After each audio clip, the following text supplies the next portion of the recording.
ত্রয়োদশ জাতীয় সংসদ নির্বাচনের শেষ হয়েছে ভোট গ্রহণ।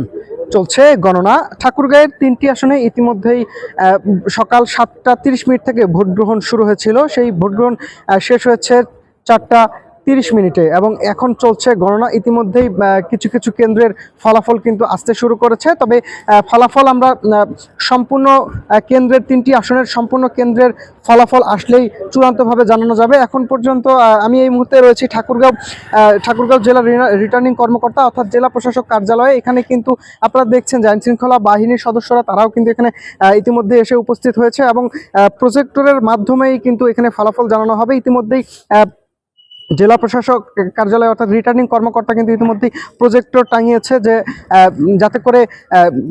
যাতে করে ভোটাররা তাদের প্রার্থীকে দেখতে পারে যে কে আসলে ঠাকুরগাঁও 1 আসনে কোন কোন প্রার্থী জয়ী হয়েছে। এবং একই সাথে যদি সারাদিনের আজকের চিত্র বলি, ঠাকুরগাঁয়ে সকাল 7টা 30 মিনিট থেকে ভোট গ্রহণ শুরু হয়েছে এবং তখন এরপর থেকে আমরা যেমনটা লক্ষ্য করেছি যে সকাল থেকেই কিন্তু ভোটারদের উপস্থিতি চোখে পড়ার মতো ছিল এবং একই সাথে মহিলা ভোটারদের উপস্থিতি কিন্তু ওয়ালটন এসি এক্সচেঞ্জ অফারে এখন যে কোনো ব্র্যান্ডের পুরাতন এসি বদলে নতুন ওয়ালটন এসিতে উপভোগ করুন 25% ছাড়। Walton air conditioner, comfort without compromise.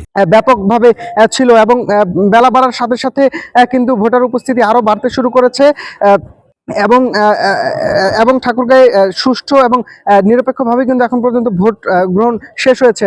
এখন পর্যন্ত আমরা সারাদিন বিভিন্ন কেন্দ্র ঘুরে ঘুরে যেমনটি দেখেছি যে এখন পর্যন্ত কোনো প্রকারের অপ্রীতিকর ঘটনা ঘটেনি।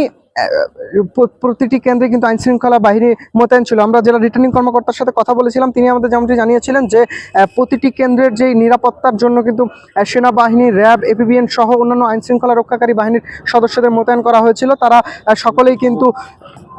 সকলেই কিন্তু কেন্দ্রে টহল জোরদার রেখেছিলেন এবং একই সাথে সুষ্ঠুভাবেই কিন্তু ভোট গ্রহণ সম্পূর্ণ হয়েছে। তবে কিছু কিছু কেন্দ্রে একটু উত্তেজনা দেখা গেল, সেখানে প্রশাসনের সদস্যরা তারা গিয়ে কিন্তু পরিস্থিতি নিয়ন্ত্রণে নিয়েছে। এবং একই সাথে সারাদিনের চিত্র যদি বলি, সকালে যখন ভোট গ্রহণ শুরু হয় এই ঠাকুরগাঁও 1 আসনে প্রতিদ্বন্দ্বিতা করছেন বিএনপি মহাসচিব মির্জা ফখরুল ইসলাম আলমগীর এবং একই সাথে এই আসনটিতে প্রতিদ্বন্দ্বী হিসেবে রয়েছেন জামাতি ইসলামীর বাংলাদেশ ছাত্র শিবিরের কেন্দ্রীয় সাবেক সভাপতি দেলোয়ার হোসেন।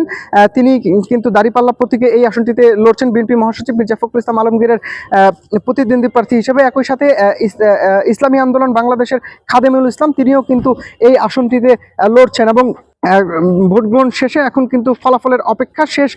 শেষ বেলায় কার গলায় জয়ের মালা উঠবে এমনটি কিন্তু প্রত্যাশা করছেন অনেকে এবং অধীর আগ্রহে অপেক্ষা করছে ভোটাররা এবং সমর্থকরা। আমরা যেমনটি লক্ষ্য করেছি সারাদিনে ভোটারদের যেমন উপস্থিতি এবং ভোটাররা কিন্তু তরুণ ভোটাররা বিশেষ করে উৎসবমুখর পরিবেশেই কিন্তু তাদের ভোটাধিকার প্রয়োগ করেছে এবং তরুণ ভোটারদের সাথে আমরা কথা বলেছিলাম। তারা আমাদের যেমনটি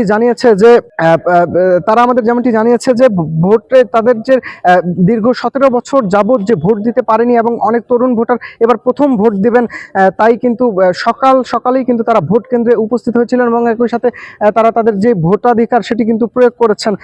এখনকার চিত্র যদি বলি, এখন আমরা এই মুহূর্তে অবস্থান করছি ঠাকুরগাঁও জেলা রিটার্নিং কর্মকর্তা অর্থাৎ জেলা প্রশাসক কার্যালয়ে। এখানে কিন্তু ঠাকুরগাঁয়ের 3টি আসনের যেই ফলাফল সেটি কিন্তু আসতে শুরু করেছে এবং একই সাথে আমরা ইতিমধ্যে লক্ষ্য করছি যে বিভিন্ন কেন্দ্র থেকে কিন্তু ফলাফল আসছে এবং সেটি কিন্তু এসে এই জেলার রিটার্নিং কর্মকর্তার এখান থেকে সম্পূর্ণ ফলাফল কিন্তু জানানো হচ্ছে এবং সর্বশেষ আগামী কাল সকাল পর্যন্ত লাগতে পারে ভোট গণনার শেষে। যেহেতু এবার সংসদ নির্বাচনের ব্যালট পেপার সহ গণভোটের হ্যাঁ এবং না ভোটের যে ব্যালট পেপার সেটিও রয়েছে, সেক্ষেত্রে কিন্তু ভোট গণনার সময় লাগবে বলে জানিয়েছেন।